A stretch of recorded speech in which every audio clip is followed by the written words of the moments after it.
kita semua panjatkan puji syukur kita kepada Allah Subhanahu wa Ta'ala, yang mana karena kita semua telah diberikan kesehatan, kesempatan sehingga kita bisa berkumpul di tempat yang berbahagia ini.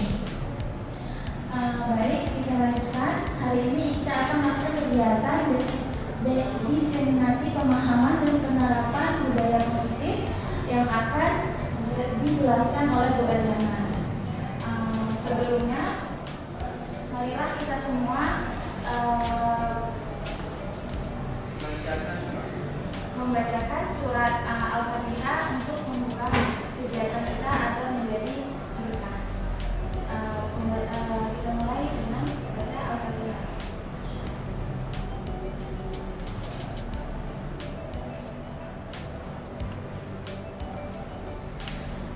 Oke, baik. Sebelumnya, marilah kita semua dengarkan dulu pembukaan kita oleh Ibu Kepala Sekolah kita, Bu Amandawati SK. Untuk Ibu kami silakan.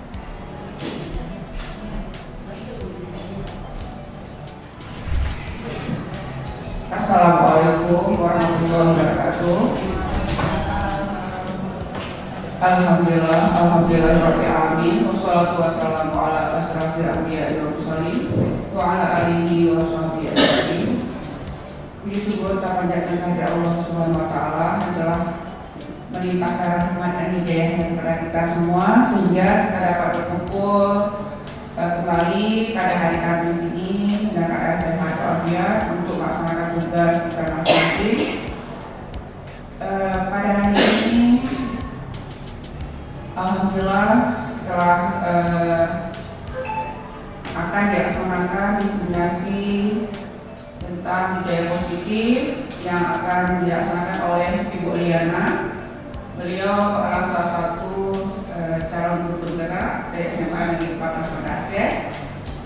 Alhamdulillah untuk ini kita akan mendapat pembelajaran mengenai bagaimana kita membuat budaya positif di SMA Negeri 14 Banda Aceh. Semoga setelah kita mengikuti acara ini, sebenarnya ini kita bisa menerapkan dalam kehidupan sehari-hari kita sebagai guru, bagaimana kita membiasakan budaya positif ini di lingkungan SMA Negeri 14 Banda Aceh. Demikian, terima kasih banyak kepada Ibu Eliana yang telah bersedia untuk memaparkan materinya kepada guru-guru yang ada di SMA Negeri 14 Banda Aceh. Demikian, semoga bermanfaat apa yang kita lakukan pada hari ini. Wabillahi taufiq wal hidayah. Assalamualaikum warahmatullahi wabarakatuh.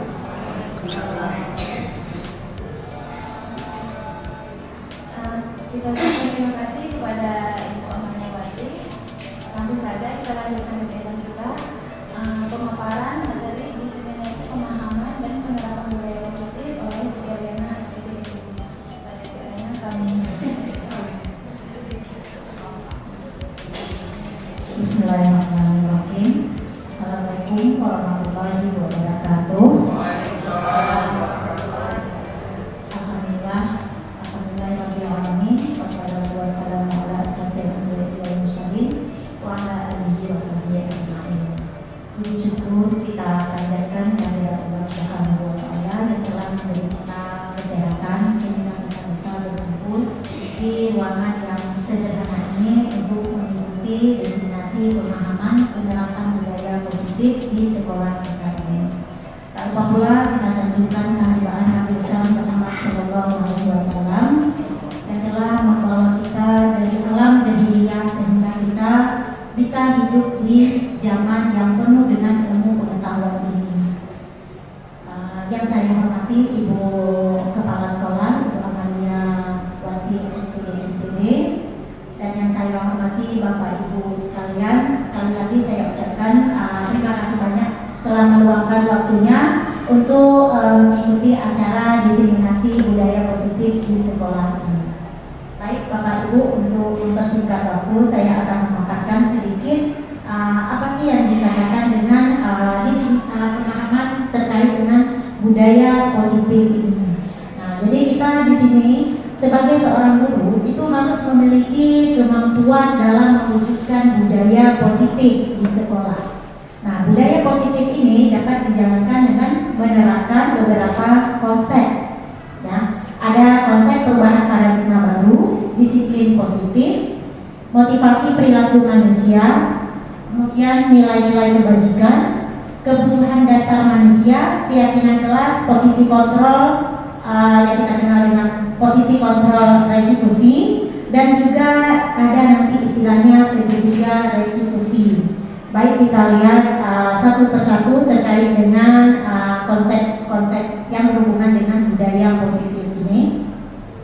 Nah, jadi konsep dari inti budaya positif ini bisa juga kalau kita lakukan begini ya, ada 8 konsep seperti yang sudah disebutkan tadi, yaitu perubahan paradigma belajar, disiplin positif, nilai-nilai kebajikan, kebutuhan dasar manusia, motivasi perilaku manusia, posisi kontrol. Nah, di sini posisi kontrol karena kita sebagai peranannya adalah sebagai guru. Kemudian keyakinan kelas dan segitiga restitusi. Nah, kita lihat pembelajaran paradigma baru. Bagaimana kita ketahui pembelajaran paradigma baru ini adalah dirancang berdasarkan pembelajaran berdiferensiasi. Itu artinya pembelajaran yang disesuaikan dengan kebutuhan anak, dan ini sesuai dengan filosofi yang telah disampaikan oleh Bapak pendidikan kita, yaitu Bapak Ki Hajar Dewantara. Nah, di mana di sini pembelajaran berdiferensiasi ini juga termasuk dalam salah satu pilar dalam profil pelajar Pancasila nantinya, di mana kita sendiri juga sudah tidak asing ya dengan profil pelajar Pancasila. Ada beriman, bertakwa kepada Tuhan Yang Maha Esa, ya, di mana di situ kita bisa mengajak siswa kita untuk lebih dekat kepada agama, ya. Misalnya kalau sekarang kita membuat modul ajar yang mengintegrasikan ayat Al-Quran, jadi siswa itu bukan hanya belajar baca teori, tetapi dia juga ada penerapan ilmu agamanya. Nah, yang kedua, berkebinekaan global. Berkebinekaan global ini kita lihat siswa kita ini bukan hanya orang Aceh saja. Kadang ada beberapa suku, ada beberapa bahasa. Nah, jadi kebinekaan keragaman itu kita jadikan suatu bentuk persatuan. Nah, kemudian ada bergotong royong. Bergotong royong kita sering melihat atau menerapkan ini dalam pembelajaran kita. Misalnya dalam pembelajaran berkelompok. Ya, di situ kita melatih anak-anak bagaimana dia bisa bekerja sama dengan orang lain. Karena kan tadi sifat anak itu dia punya karakteristik yang berbeda, punya potensi masing-masing. Ada anak yang kadang dia bisa hanya untuk diri sendiri, dia tidak mau berbagi. Tapi dengan kita dalam pembelajaran kita menerapkan sistem berkelompok, di situ dia sudah ada penerapan profil Pancasila, yaitu bergotong royong. Jadi bergotong royong ini bukan hanya istilahnya bersih-bersih secara sama-sama ya, tapi dalam pembelajaran itu bisa kita katakan dengan kolaborasi atau sering diterapkan dalam strategi pembelajaran, yaitu cooperative learning. Nah, kemudian kita menuntut anak juga untuk kreatif. Nah, jadi di sini bagaimana kita bisa menuntut anak untuk kreatif kalau kita sendiri tidak mencoba untuk mengembangkan potensi kita. Jadi kita istilahnya kita di sini dalam pembelajaran kita bukan menuntut anak, tetapi menuntun anak. Ya, jadi kita membuat anak itu bisa lebih kreatif. Kemudian bernalar kritis. Bernalar kritis di sini adalah kita bisa membawa si anak itu untuk berpikir lebih luas. Belajar bukan hanya untuk menghafal. Ya, jadi kalau kita dulu mungkin waktu kuliah dulu kita mendengar atau sering kita pakai istilah SKS, ketika ujian sistem kebut semalam. Akhirnya siap ujian, siap jawab ujian lupa. Tapi kita di sini dengan profil Pancasila ini kita berharap siswa itu dia bernalar dan itu akan teringat sepanjang masa. Nah, satu lagi adalah mandiri. Mandiri itu dia akhirnya nanti dia akan menjadi pribadi yang kuat, mana dia tidak bergantung pada orang lain. Dia bisa untuk menjadi pribadi yang kalau kita sampaikan yang penuh dengan tanggung jawab. Oke, nah kita lihat yang kedua, penerapan yang kedua yaitu disiplin positif. Nah, disiplin, kenapa disebut dengan disiplin positif? Nah, ini sebenarnya adalah suatu cara penerapan disiplin yang mengajarkan anak bertanggung jawab tadi. Ya, kita guru mengajarkan anak itu untuk bertanggung jawab dan menumbuhkan kesadaran diri berdasarkan nilai-nilai kebajikan. Saya yakin Bapak Ibu sudah banyak pengalaman di dalam kelas bagaimana kita mencoba mengarahkan anak itu penuh tanggung jawab. Minimal mungkin yang paling simpelnya kita ketika memilih ketua kelas di dalam kelas, kita membimbing ketua kelas itu untuk memberikan arahan kepada teman-temannya. Nah, jadi disiplin positif ini kita lihat lebih ke arah disiplin diri ya, yang dapat mengontrol diri dalam melakukan segala tindakan. Jadi sebenarnya kalau kita lihat disiplin ini bisa membuat murid itu memahami dan menyadari berdasarkan potensi internalnya. Jadi sebenarnya kedisiplinan ini adalah kunci. Saya pernah baca ini kunci suatu kesuksesan. Kalau dia sudah disiplin diri, untuk kedepannya dia itu akan mudah. Karena disiplin diri itu bukan hanya dimulai dari lingkungan sekolah, tapi perlu dari internal dia sendiri. Ya mungkin ya di sini kalau kita katakan dari internal itu bisa dari lingkungan keluarga. Nah, kita sebagai guru di sini kan memoles bagaimana disiplin siswa itu bisa lebih diterapkan. Nah, kemudian di sini ada motivasi perilaku manusia. Apa tujuan dari motivasi perilaku manusia? Namanya saja motivasi, berarti kita memberikan dorongan. Yang tujuannya itu adalah untuk menghindari ketidaknyamanan atau hukuman. Jadi kita ketika ada suatu kasus, jangan langsung kita mengecas anak tersebut, tapi kita memberikan suatu rasa kenyamanan. Yang kedua, untuk mendapatkan imbalan atau penghargaan dari orang lain. Jadi macam-macam ya motivasi. Ada yang ketiga, untuk menjadi orang yang mereka inginkan dan menghargai diri sendiri dengan nilai-nilai yang mereka percaya. Nah, ini adalah beberapa alasan orang melakukan motivasi perilaku manusia.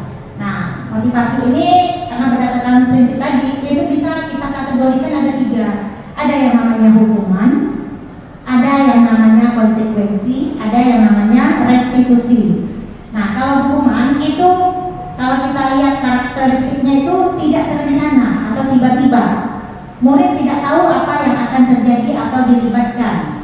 Kemudian bersifat satu arah, terus berupa hukuman fisik. Misalnya saya ketika pembelajaran tiba-tiba ada anak main HP. Sebagai guru pastinya saya akan menegur siswa itu, dan kemudian kadang saya akan langsung memberikan sebuah hukuman. Silakan kamu berdiri di depan kelas misalnya sebelah kaki selama pembelajaran saya.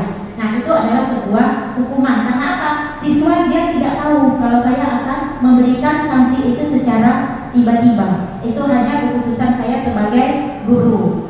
Nah, yang kedua, konsekuensi. Nah, konsekuensi ini adalah terencana atau disepakati sesuai peraturan. Kemudian murid tetap dibuat tidak nyaman. Sikap guru selalu memonitor murid. Nah, konsekuensi ini juga kadang bisa kita katakan misalnya dalam pembelajaran kita sebelum belajar kita buat suatu aturan. Ini kalau ibu ngajar, kalau misalnya melakukan ini ya konsekuensinya. Atau misalnya bayar denda ya nanti. Nah, itu jadi anak itu tetap merasa tidak nyaman. Dia akan melakukan sesuatu tetapi dengan rasa keterpaksaan. Nah, ada yang namanya restitusi.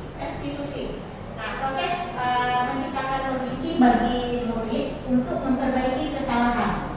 Nah, jadi di sini ada yang namanya proses kolaboratif yang mengajarkan murid untuk mencari solusi sendiri. Nah, ini di antara ketiga ini kira-kira yang mana Bapak Ibu yang layak kita terapkan? Restitusi ya. Karena apa?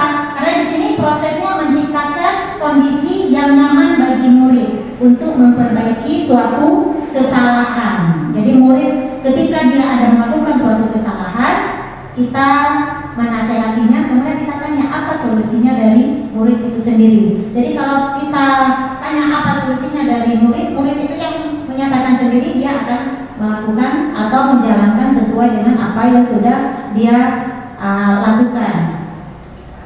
Nah, kemudian nilai-nilai kebajikan yang kita lihat di sini, yang kita yakini, ini ada yang berdasarkan profil Pancasila ya, seperti yang telah disebutkan tadi. Kemudian ada juga berdasarkan IBO, Primary Year Program, yang toleransi, rasa hormat, integritas. Nah, ini biasa terjadi di setiap instansi ya, termasuk kita instansi pendidikan. Nah, kemudian ada keterampilan hidup atau skill. Nah, ini keterampilan adalah sikap bagaimana keseharian siswa kita itu bisa kita bina dia kejujurannya sehingga dia bisa dipercaya.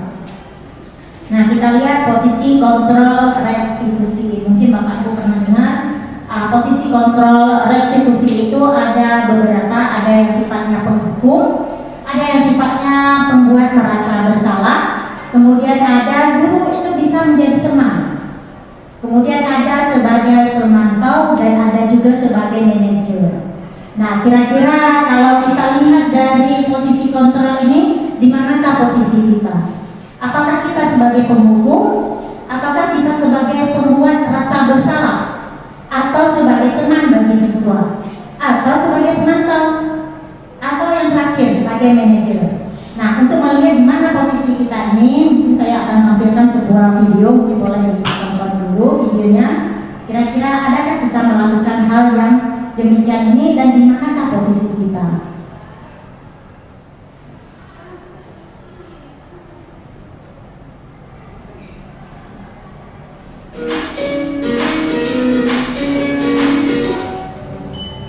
Salam bahagia Ibu dan Bapak Guru hebat. Dalam penerapan disiplin positif restitusi, salah satu program yang dikembangkan adalah 5 posisi kontrol. 5 posisi kontrol dalam restitusi adalah proses perjalanan seorang pendidik agar dapat mengenali dirinya. Pada video kali ini, kita akan membahas tentang 5 posisi kontrol yang dikembangkan oleh Diane Lawson dan contoh penerapannya.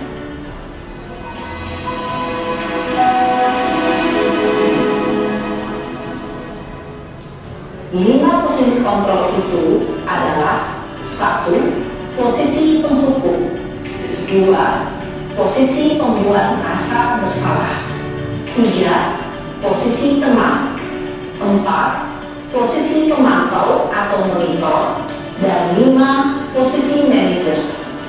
Untuk lebih memahami kelima posisi tersebut, mari kita saksikan kasus Naren yang terlambat hadir 20 menit di sekolah dan melihat bagaimana kelima posisi kontrol dalam menghadapi masalah tersebut.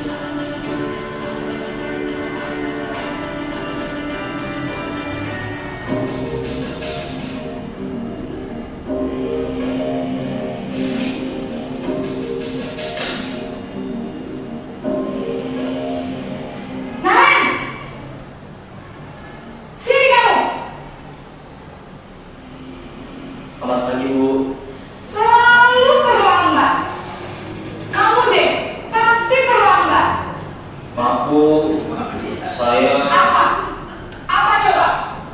Alasan kamu apa lagi? Kapan sih kamu tidak terlambat? Malas sekali ya kamu jadi anak. saya Dasar pemalas. Gak kapok-kapok sih kamu. Sudah berapa kali terlambat? Sana, kamu keliling lapangan basket 2 kali. kenapa saya harus ke lapangan basket, Bu? Kenapa? Kamu melawan ibu? Berani-beraninya jawab. Sudah terlambat, masih berani jawab pula. Sekarang, keliling lapangan basket 5 kali sekalian. Biar kapok. Cepat. Pergi sana ke lapangan basket. Posisi penghukum biasanya berbicara dengan nada tinggi, menghardik, menunjuk-nunjuk, menyakiti, dan menyindir. Hukuman bisa berupa fisik maupun psikis. Ibu dan Bapak Guru hebat, dampak yang terjadi pada murid ketika guru berada pada posisi penghukum adalah murid cenderung akan memberontak, bahkan menyimpan dendam.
berbicara dengan nada tenang, cenderung lembut. Namun kata-kata yang diutarakan membuat murid merasa menjadi orang yang gagal, memandang buruk dirinya sendiri, merasa tidak berharga, dan tidak sanggup membahagiakan orang lain. Ketika guru mengambil posisi pembuat rasa bersalah, murid akan menganggap dirinya yang bersalah dan ia akan menyimpan emosi negatif tersebut di dalam dirinya.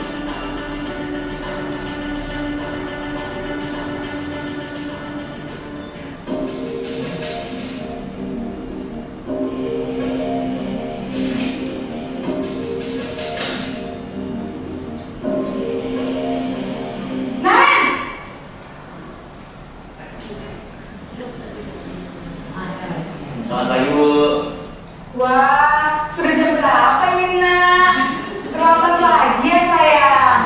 Iya, Bu. Habis ibu saya membawakan saya, Bu.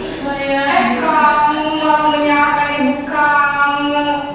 Kamu bukannya anak yang larinya paling kencang. Kok terlambat sih? Iya, Bu. Saya memang terlambat bangun tadi. Jadi, biarpun saya lari kencang, tetap gak kencang, Bu. Ya sudah sana. Nanti lain kali larinya lebih kencang lagi ya. Biar gak terlambat lagi. Bikin seneng ibu. Demi ibu. Bisa kan? Bisa lah, Bu. Ya sudah, sana masuk kelas. Ibu beresin urusan absen kamu.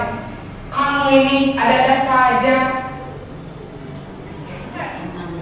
Dalam posisi teman, guru berbicara dengan nada suara ramah, akrab, cenderung bersenda gurau untuk menjaga suasana tetap santai. Murid akan merasa senang, aman, dan akrab dengan guru. Identitas yang tercipta adalah identitas sukses atau berhasil.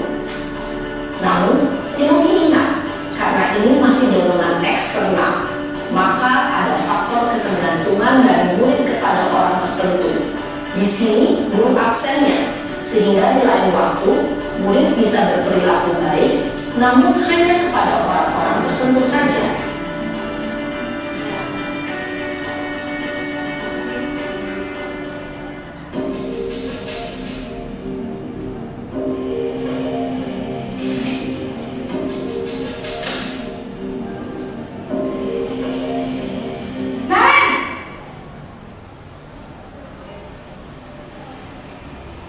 Selamat pagi, Bu.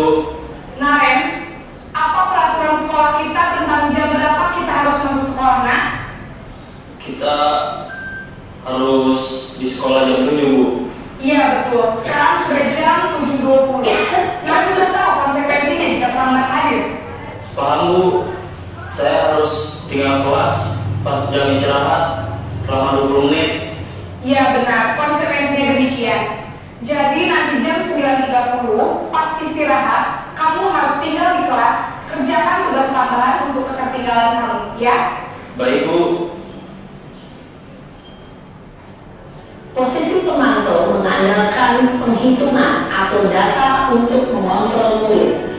Guru mengarahkan murid berdasarkan peraturan dan konsekuensi.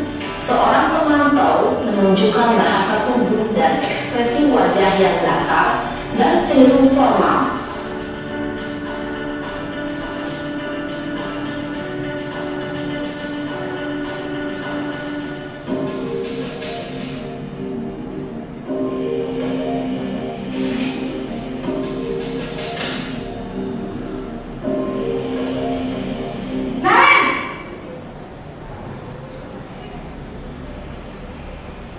Selamat pagi, Bu.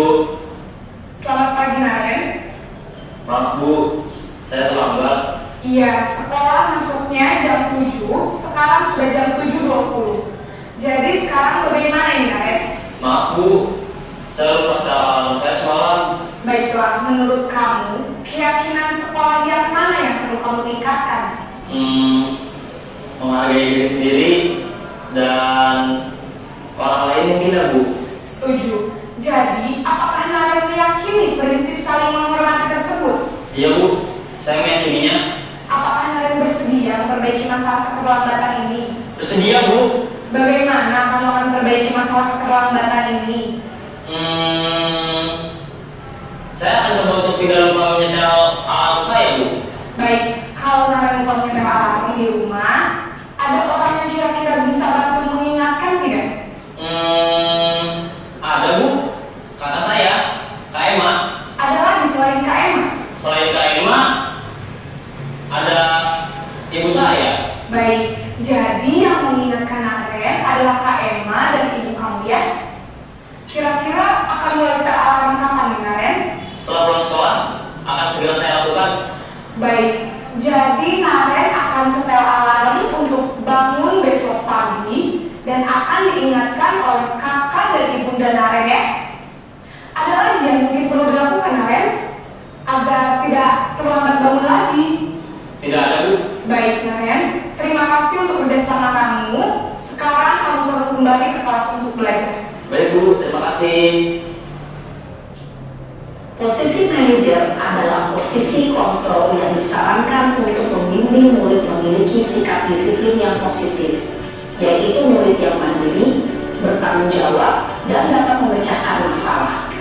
Tujuan dari posisi ini adalah agar murid dapat berefleksi atas tindakannya. Guru akan dengan tulus memberikan pertanyaan-pertanyaan bermakna, sehingga membuat murid dapat belajar dari kesalahannya dan mencari sebuah solusi untuk menyelesaikannya.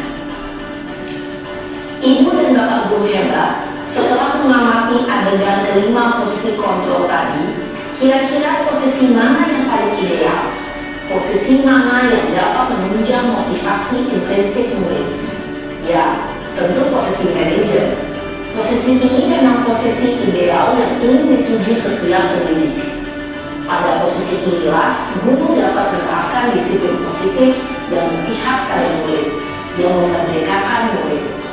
Perjalanan seorang pendidik tentunya tidak mudah untuk sampai pada posisi seorang manajer. Namun, tujuan kita pasti, yaitu menciptakan murid-murid yang mandiri, merdeka, dan bertanggung jawab. Semoga penggambaran 5 posisi kontrol yang telah diperlihatkan ini dapat menjadi ajang refleksi bagi kita semua, agar dapat terus mengasah dan menerapkan disiplin positif yang memerdekakan murid. Mari terus berlatih dan bersemangat. Selamat menerapkan. Salam dan bahagia, Ibu dan Bapak Guru hebat. Oke, Bapak Ibu, bagaimana sudah menyaksikan video tadi? Kira-kira kita ada nggak melakukan itu?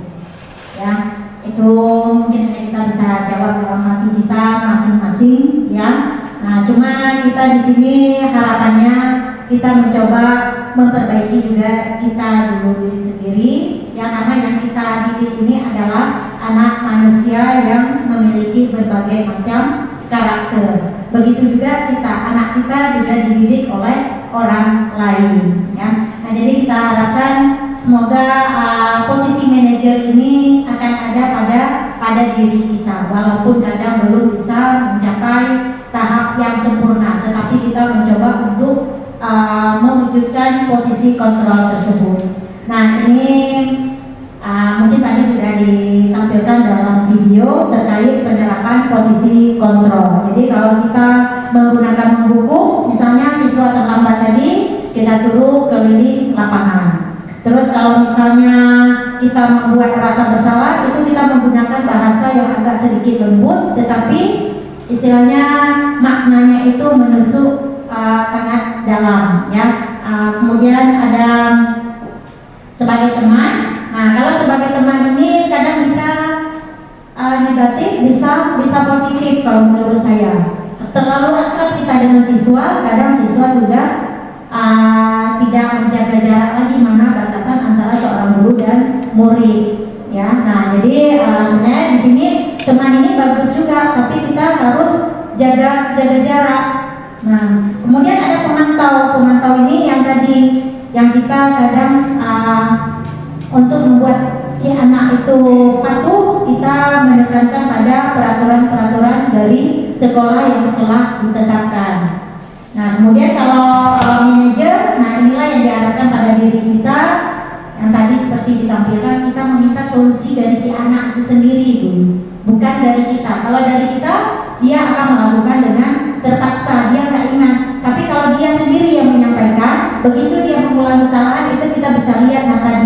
dia merasa bersalah, dia merasa sudah tidak sinkron apa yang sudah dia ucapkan. Nah, baik, kita lihat lagi. Nah, posisi kontrol ini yang paling idealnya tadi adalah sebagai manajer, ya. Nah, jadi kemudian kita lihat keyakinan kelas. Keyakinan kelas ini kira-kira apakah harus wali kelas saja yang membuat atau kita semua guru yang masuk di kelas tersebut? Semua guru. Ya, jadi keyakinan ini kalau kita nggak wali kelas, kita bisa buat keyakinan berdasarkan mapel kita. Dan itu kita harapkan juga mengajak siswa secara bersama-sama, jangan kita yang tentukan. Nah, apa beda keyakinan dengan peraturan kelas? Ada yang tahu?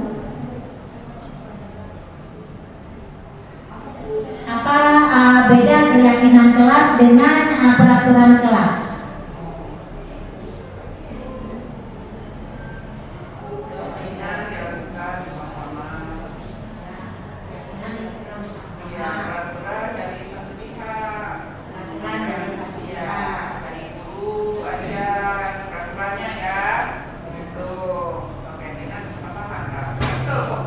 Baik Bu, terima kasih jawabannya. Sebelum saya ini kan ada tambahan mungkin dari guru lain. Apa beda keyakinan dengan peraturan? Mungkin boleh dibayangkan peraturan sekolah kita apa?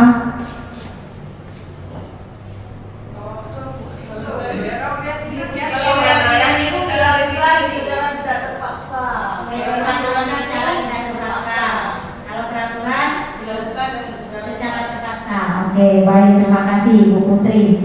Bagus sekali jawaban Ibu Amel dan juga Ibu Putri. Terima kasih. Nah, jadi kita lihat apa sih beda keyakinan dengan peraturan. Kalau di sini kita lihat keyakinan itu adalah kesepakatan antara guru dan murid. Ya, kalau peraturan siapa yang buat? Kalau peraturan kita kasih contoh peraturan sekolah kita, siapa yang buat? Satu pihak, yaitu guru dan pihak sekolah, ya. Kita tidak melibatkan murid. Misalnya hari Senin memakai seragam putih abu-abu, itu peraturan atau keyakinan? Peraturan. Nah, tapi kalau misalnya kita bilang kita mengajak siswa untuk sama-sama membudidayakan salam, keyakinan, ya. Kenapa? Tidak tertulis di peraturan. Jika tidak salah, tidak boleh masuk lingkungan SMA Negeri 14. Nah, tapi kita membudidayakan masuk lingkungan sekolah dengan 5S. Ya, apa saja 5S? Iya, senyum, sapa, salam, sopan, santun, ya. Nah, oke, kita lanjut. Nah, jadi keyakinan sekolah atau kelas itu berupa pernyataan yang sifatnya universal dan mudah diingat. Nah, tentunya di sini kita menggunakan kalimat-kalimat positif. Misal, padahal tujuan kita mau bilang tidak boleh buang sampah di kelas. Nah, kalau kata tidak boleh berarti kan peraturan. Nah, kalau kita mau buat keyakinan berarti apa kalimat positifnya? Buanglah sampah pada tempatnya atau menjaga kebersihan kelas. Jadi bahasanya itu agak diperhalus, ya. Nah, kemudian jadi ini ciri dari keyakinan kelas. Yang pertama, dia sifatnya abstrak, ya. Kemudian berupa pernyataan universal. Universal ini artinya menyeluruh, ya. Kemudian dibuat dalam pernyataan yang positif. Kemudian sedikit saja agar mudah diingat. Istilahnya singkat, padat, tapi bermakna. Kemudian sesuai dengan kondisi sekolah dan kelas. Kita lihat kondisi kelas kita bagaimana. Jadi jangan kita juga membuat kesepakatan itu yang mulu-mulu, yang nggak ada di tempat kita. Ya, jangan juga kita bilang, wah harus menyediakan ini, sedangkan siswa kita kadang tidak mampu. Ya, jadi disesuaikan dengan kondisi. Kemudian melibatkan semua warga sekolah atau kelas saat membuat keyakinan kelas. Jadi berlangsung secara dua arah, tidak hanya satu arah. Nah, kemudian kita lihat sekarang kebutuhan dasar manusia. Yang namanya kebutuhan berarti adalah sesuatu yang sangat dibutuhkan. Nah, jadi kebutuhan dasar manusia ini ada bertahan hidup. Kalau bertahan hidup berarti kita membutuhkan makanan, ya. Jadi kalau orang biologi akan bertanya, kita makan untuk hidup atau hidup untuk makan? Makan untuk hidup, ya, untuk mendapatkan energi. Karena kalau tidak ada energi kita nggak bisa melakukan aktivitas. Dan mungkin ini salah satu yang kita lihat kenapa kadang motivasi pembelajaran anak itu menurun, karena masih ada siswa kita yang tidak membudidayakan sarapan pagi, sehingga energi dalam tubuh dia kurang. Jadi sehingga dalam pembelajaran kadang-kadang motivasinya kurang, pagi-pagi sudah mengantuk. Dan ini menjadi suatu tantangan bagi kita ya untuk membuat suatu strategi pembelajaran bagaimana siswa itu agar tidak ngantuk. Ya, kita mungkin sudah menyampaikan ke siswa agar melakukan program makan sehat. Ya, karena tetap makan itu kalau nggak ada energi itu tidak jalan semuanya. Kemudian ada kasih sayang, ada penguasaan, ada kebebasan dan kesenangan. Nah, jadi kita lihat kebutuhan yang pertama tadi, kebutuhan untuk bertahan hidup ini ya makan, ya tempat tinggal, keamanan dan kesehatan. Jadi ini kalau kita umpamakan ke lingkungan kelas kita, bagaimana kita seorang guru bisa menciptakan suasana kelas itu menjadi nyaman. Kalau kita tidak menciptakan suasana kelas menjadi nyaman, kita lihat kadang-kadang motivasi belajarnya kurang, ya. Yang kedua, kasih sayang dan rasa diterima. Kita tidak boleh mengecas anak itu karena dia sudah seringkali melakukan kesalahan. Kadang-kadang kita kurang kasih sayang ke dia, ya. Jadi anak ini sebenarnya dia perlu kasih sayang, dan kadang di rumah tidak dia dapatkan seutuhnya, sehingga kadang di sekolah dia melakukan suatu tingkah untuk menarik kasih sayang kita sebagai guru. Kemudian penghargaan, harga diri atau keinginan untuk dianggap memimpin dan berprestasi. Nah, ini kira-kira gimana Bapak Ibu penghargaan?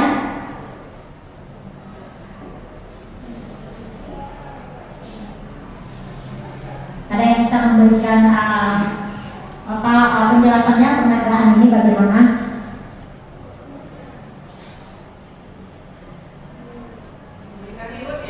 Iya, memberikan reward, ya. Jadi ketika kita menjelaskan, kita bertanya kepada siswa menjawab salah atau benar, itu jangan langsung kita wah salah jawaban kamu. Tetapi walaupun dia salah, kita kasih dia applause, ataupun kita sanjung dia sedikit, dia kenapa ini alamiah, karena kita perlu penghargaan. Dengan kita memberikan applause atau reward ke siswa tersebut, dia akan termotivasi walaupun kadang jawabannya belum tepat. Jangan kita langsung sebagai guru menyatakan wah itu jawaban kamu salah, tapi kita baliklah bahasa dengan bahasa yang lain. Wah mantap sekali jawabannya, baru kita lemparkan ke yang lain. Bagaimana dengan yang lain, ada yang mau ditambahkan, baru kita sebagai guru akan mengambil suatu kesimpulan. Nah, ini lebih cocok. Jadi kita tidak istilahnya mematikan keberanian anak tersebut untuk menjawab. Nah, kemudian kebebasan. Nah, kebebasan ini berarti kita tidak membeda-bedakan anak, ya. Bebas dia memiliki pilihannya, mau dia mencoba gaya apapun, yang penting tujuan pembelajaran kita bisa tercapai, ya. Kemudian kesenangan ini bisa kita lihat kadang-kadang ketika kita dalam pembelajaran, dia itu ada bersifat aktif. Mungkin ada sesuatu karena ada rasa senang, ya, tadi nyaman, sehingga akan timbullah rasa senang. Nah, kemudian kita lihat segitiga restitusi. Nah, apa ini suatu segitiga restitusi? Nah, ini adalah suatu proses dialog yang dilakukan oleh guru agar dapat menghasilkan murid yang mandiri dan bertanggung jawab. Nah, di sini ada beberapa langkah segitiga restitusi ini. Yang pertama ada menstabilkan identitas, validasi tindakan yang salah, dan menanyakan keyakinan kelas.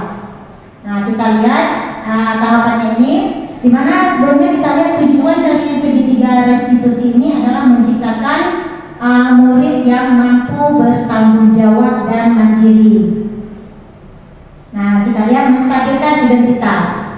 Jadi misalnya berdasarkan prinsip membuat kesalahan, ini adalah bagian dari proses pembelajaran. Kita misalnya berbuat ketika anak itu berbuat salah, kita memanggil si anak, kita bisa menggunakan bahasa kenapa kamu melakukan salah. Nah, kemudian dia menjawab, kita bilang berbuat salah itu wajar, tidak ada manusia yang tidak pernah salah. Jadi bagaimana selanjutnya biar kamu tidak mengulang kesalahan, sehingga dia bisa memberikan masukan dari si murid itu tadi. Nah, kemudian atau kita boleh juga menggunakan bahasa ibu atau bapak ingin mencari solusi dari masalah kamu ini. Nah, jadi boleh terbuka dengan ibu terkait apa sih permasalahan yang terjadi, sehingga misalnya dia ada melakukan suatu tindakan yang melanggar. Nah, kemudian validasi tindakan yang salah ini bisa kita misalnya kamu atau kita bilang ibu bapak tidak ingin mencari siapa yang salah, tapi bapak ibu ingin mencari solusi dari masalah tersebut. Jadi kita validasi, misalnya ada satu permasalahan yang terjadi pada murid kita ya, banyak ya ini di lingkungan pendidikan. Nah, jadi kita validasi, baru kemudian kita menanyakan keyakinan. Nah, kalau kita lihat segitiga restitusi ini hampir sama peranannya atau sama peranannya dengan posisi kontrol yang kelima tadi ya, manajer. Nah, jadi bagaimana kita bisa paham terkait dengan segitiga restitusi ini, mungkin boleh dilihat nanti satu video terkait dengan pemaparan segitiga restitusi.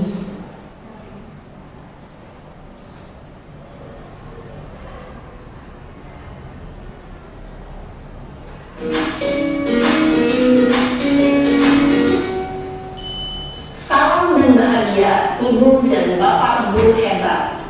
Pada video kali ini kita akan membahas tentang salah satu program disiplin positif yang diterapkan di lingkungan sekolah yang dikenal dengan nama restitusi.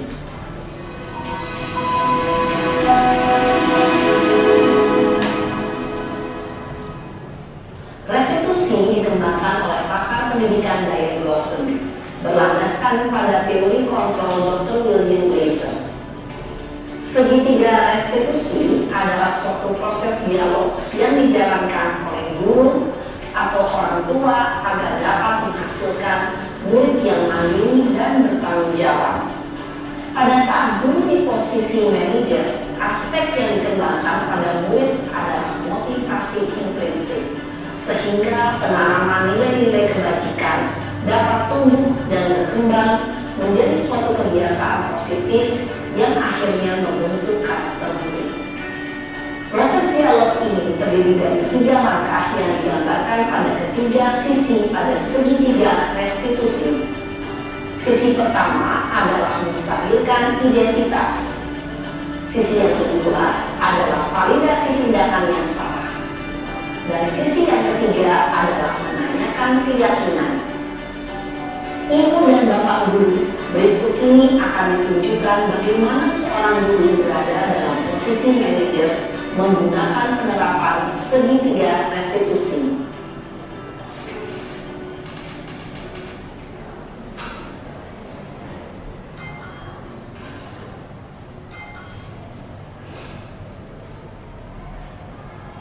Siang sana. Siang Pak. Sudah lama nggak ketemu sana? Kenapa hari ini ada di sini? Kesel Pak, kesel banget. Masa aku dikatain Pak Fitnah Pak? Ya aku marah Pak. Aku udah dikatain Eka di depan kelas. Kesel banget. Oh begitu. Ya pasti kamu marah dan kesal. Bapak juga akan marah apabila ada yang menuduh Bapak seperti itu. Kemudian pada saat itu kamu mau melakukan apa? Ya saya langsung ngatain Eka lah Pak. Kesel banget. Saya bentak-bentak dia di depan teman-teman lain. Oh begitu. Pasti kamu melakukan seperti itu karena suatu alasan tertentu kan? Iyalah, masa saya diam saja Pak? Ya saya bela diri lah. Masa saya jadi tukang fitnah? Ya wajar lah. sesuatu yang penting buat kamu. Untung kamu tidak berpikir gagal lagi, hanya membentak-bentak. Iya Pak, untung saya masih bersabar dan hanya membentak saja. Sudah gemes padahal, saya pasti bela diri loh. Ya pasti ya, tapi kamu memilih untuk tetap bertahan dan bersabar. Kamu memilih untuk tidak berbuat lebih parah lagi, bukan? Iya. Nah, sekarang coba kita lihat lagi tindakan kamu yang bentak-bentak Eka di kelas. Tindakan kamu itu kira-kira sesuai dengan keyakinan kelas atau prinsip kamu tidak? Enggak lah Pak, capek Pak jadi pemarah. Jadi keyakinan atau prinsip mana yang perlu sesuai dengan keinginan kamu? Ya, saya sebenarnya sangat menghargai orang lain. Mungkin saat itu saya menjadi emosi, jadi tidak menunjukkan sikap itu. Kamu meyakini tidak? Menghargai orang lain itu penting buat kamu. Yakin lah Pak. Iya, setuju. Kita harus saling menghargai. Namun, ada juga keyakinan yang kita sepakati yang perlu kita jalankan apabila kita sedang marah, kan? Ya, saya bisa lebih proaktif, mulai dengan diri sendiri. Saya bisa jadi lebih bersabar, mengambil waktu jeda untuk berpikir mau apa selanjutnya. Kira-kira kamu bersedia memperbaiki masalah ini tidak? Bersedia Pak. Kalau kamu memperbaiki masalah ini, kamu akan menjadi orang seperti apa? Saya akan menjadi orang yang bertanggung jawab kali ya Pak. Dan senantiasa proaktif. Iya, menurut kamu bagaimana rasanya menjadi orang seperti itu? Ya nyaman lah, bangga bisa bersabar dan menahan diri. Baiklah kalau begitu. Yuk kita pikirkan bagaimana memperbaiki masalah ini.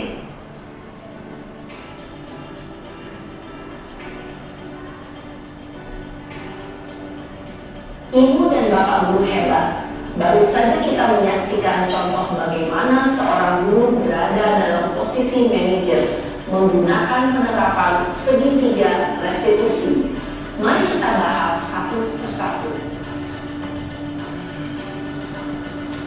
Pada sisi pertama, menstabilkan identitas berdasarkan pada prinsip bahwa membuat kesalahan adalah bagian dari proses pembelajaran.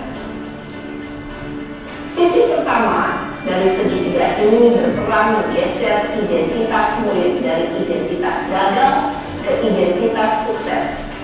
Murid yang sedang bertingkah laku yang tidak pantas atau menarik diri saat itu sedang mengalami identitas gagal.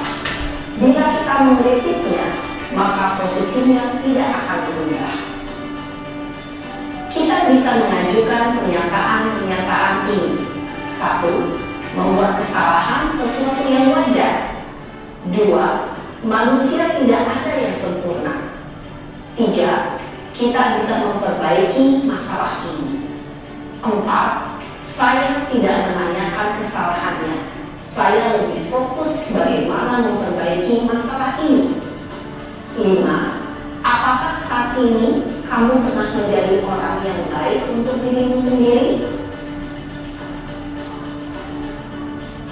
Pada sisi kedua, validasi tindakan yang salah berlandaskan pada prinsip bahwa setiap perilaku berupaya memenuhi suatu kebutuhan tertentu. Guru yang telah memahami teori kontrol akan bergeser dari pemikiran stimulus respon menjadi proaktif dan mencoba untuk mengenali tujuan dari perilaku murid, mengenali dan mengakui kebutuhan murid ini dapat memperbaiki hubungan dengan murid tersebut. Pernyataan atau pertanyaan bisa disampaikan dengan nada suara tidak menghakimi atau memojokkan, sehingga dapat mengembalikan murid pada posisi positif. 1. Kamu bisa saja bertindak lebih gegabah lagi dari ini. 2. Kamu bukan melakukannya tanpa suatu alasan tertentu. 3. Kamu melakukannya karena mempertahankan sesuatu yang penting bagimu. 4. Mungkin kamu bisa mempelajari suatu perilaku baru yang lebih efektif. Bersediakah kamu mempelajarinya? Selanjutnya, kita akan simak sisi terakhir, yaitu menanyakan keyakinan. Teori kontrol menyatakan bahwa pada dasarnya kita termotivasi secara intrinsik pada saat perilaku yang salah telah divalidasi dan identitas sukses telah stabil, maka murid telah siap menaikkan keyakinan-keyakinannya dengan tindakannya yang salah dan pemikirannya telah bergeser ingin menjadi orang yang dituju. Pertanyaan-pertanyaan ini dapat menaikkan keyakinan-keyakinan yang dianut murid. 1. Sebagai keluarga atau kelas, apa yang kita yakini? 2. Nilai-nilai apa yang telah kita sepakati? 3. Seperti apa gambaran sebuah kelas yang ideal bagi kami? 4. Kamu ingin menjadi orang seperti apa?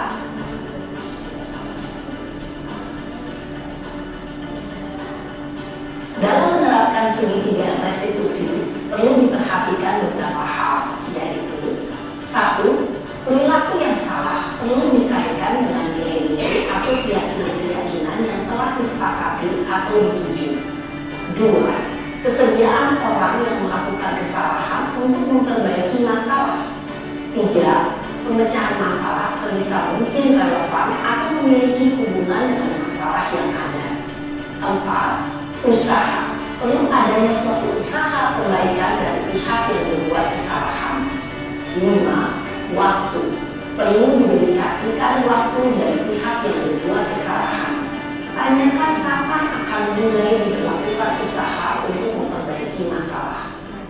Dengan memahami struktur penerapan segitiga restitusi, diharapkan guru dapat menerapkan posisinya sebagai manajer dengan mengajukan pertanyaan-pertanyaan bermakna yang dapat membuat murid menjadi lebih percaya diri, bertanggung jawab, dan mandiri. Nah, ibu bapak guru perlu tidaknya mengikuti ketiga tahapan dalam segitiga restitusi bergantung pada ringan beratnya suatu permasalahan. Misalnya, bila permasalahan tersebut ringan, maka tidak perlu dijalankan secara berurutan. Bahkan bisa semudah menanyakan apa keyakinan yang kita sepakati. Dengan menjalankan segitiga restitusi, dengan mengajukan pertanyaan-pertanyaan bermakna, diharapkan murid menjadi lebih kuat secara pribadi, dapat membuka wawasan murid agar dapat menyelesaikan permasalahannya sendiri, semakin percaya diri, mandiri, dan merdeka. Salam dan bahagia, ibu bapak guru hebat. Baik, demikianlah video terkait penerapan segitiga restitusi yang mudah-mudahan bisa kita terapkan di lingkungan sekolah kita, ya.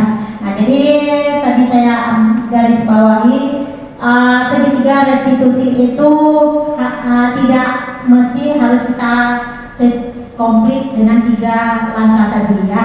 Jadi kalau misalnya kasusnya cuma ringan saja, mungkin kita bisa langsung menanyakan kepada keyakinan kelas. Nah, oke, Bapak Ibu, demikianlah pemaparan diseminasi dari saya. Mungkin boleh kasih satu orang apa sih refleksi yang didapat hari ini?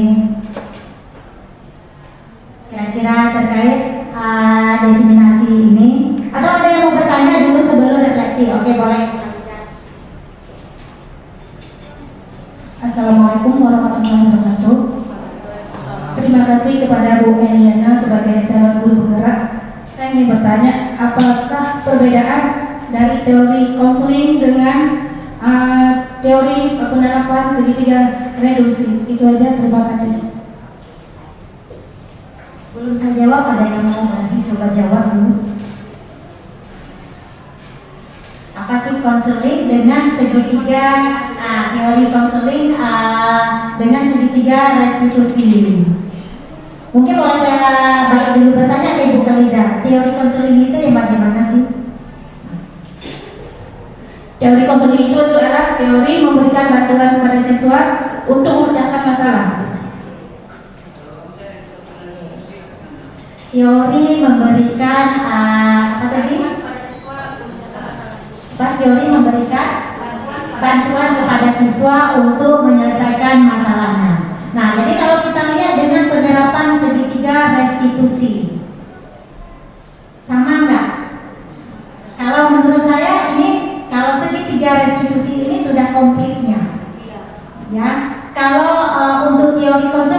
ini kalau boleh saya bilang, mungkin saya salah ya, tapi mudah-mudahan benar. Teori konseling itu kadang hanya orang-orang tertentu yang mendapatkan, ya.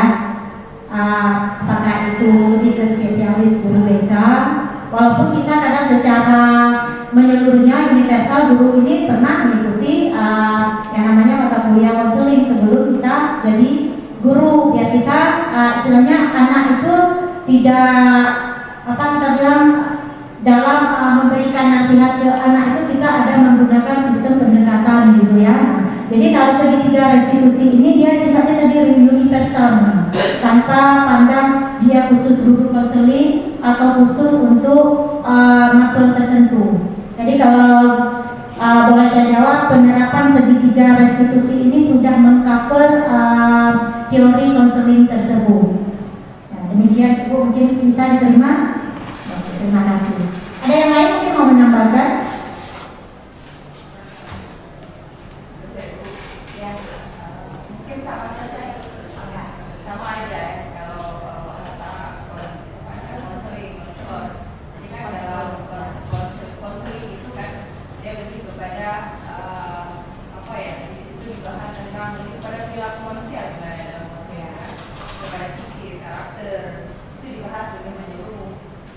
Kalau bisa kita bilang, jadi restitusi ini bagian dari konseling itu sebenarnya, salah satu bagian ya, jadi sudah prosesnya, sudah proses konseling.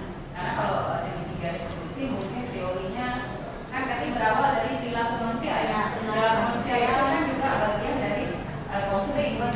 Jadi salah satu kenapa kita belajar perilaku manusia dulu, motivasi perilaku tadi untuk nyambung ke sini, mungkin di dunia pendidikan kita pakainya restitusi gitu ya. Nama bahasa mungkin nama teori ya, mungkin di konseling ya. Di konseling mungkin ada bahasa lainnya ya. Tapi tujuannya sama ya, yaitu memberikan konsul kepada anak. Oke, baik, sebelum saya tutup mungkin ada yang mau mengambil kesimpulan apa yang didapatkan hari ini. Ibu CP, kesimpulan apa yang kira-kira didapatkan hari ini, refleksinya?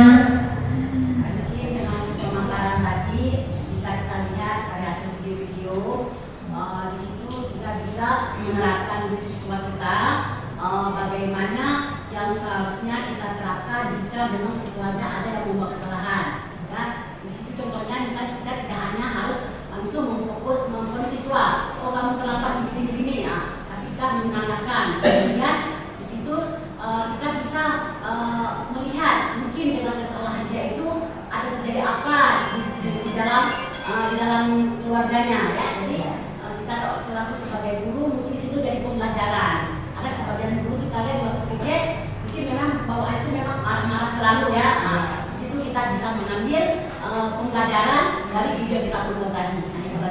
Baik, terima kasih Ibu Putri. Nah, jadi mudah-mudahan tadi dengan pemaparan saya tadi dan juga video yang saya tampilkan ada hal positif yang kita dapatkan dari sini ya. Nah, oke, sebelum saya akhiri, sekali lagi saya ucapkan terima kasih dan terima kasih karena telah meluangkan waktu untuk mendengarkan diseminasi ini. Wabillahi taufiq wal hidayah. Wassalamualaikum warahmatullahi wabarakatuh.